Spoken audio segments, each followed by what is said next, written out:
This is my post-fight reaction to Danny Garcia versus Erislandy Lara. Lara came out using that jab at an efficient, high level.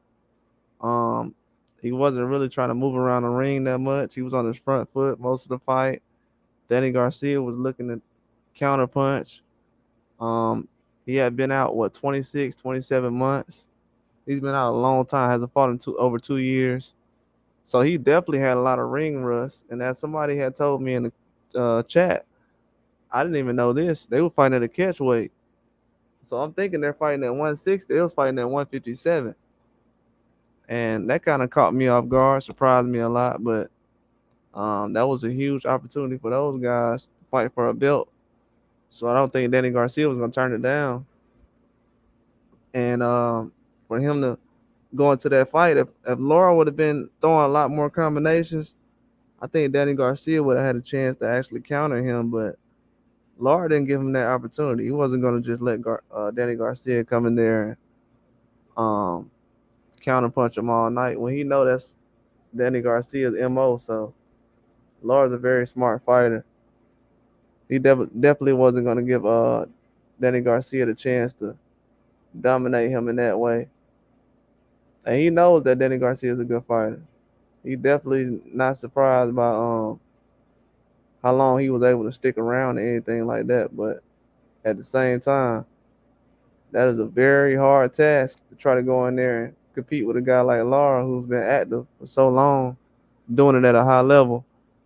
And to be honest with you, I think Danny Garcia, with a couple of more fights and a lot more activity, he could have had more of a chance. But still, I don't know if that would have been enough to actually win the fight. But I had it before. I thought it was going to be a draw, but definitely didn't think it was going to be a chance for him to actually win, dominate, just because of the large situation.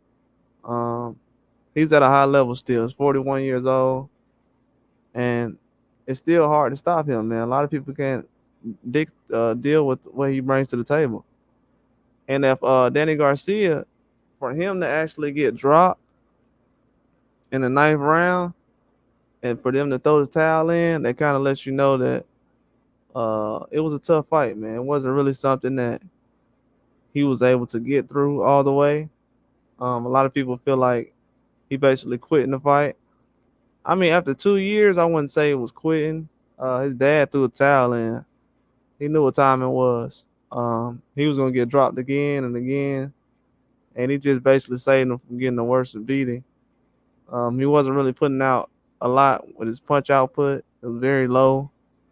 Uh, he tried to be first, wasn't fast enough, wasn't strong enough. Tried to be second. Laura wasn't definitely give him enough punches to actually have a chance.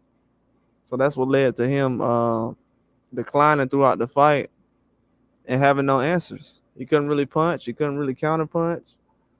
So it led to him basically catching a hard left hand by Lara that dropped him in the ninth round, and that's what basically ended the fight. But it was a very good fight though. It was people feel like it was boring, but that was the only fight that was like that on the fight card. The whole fight card was amazing. I'm gonna actually just do a lot of reviews on the other fight cards, but that was I mean on the other fights, but that was a very good fight, man. I was very impressed. But that's all I got. Like and subscribe.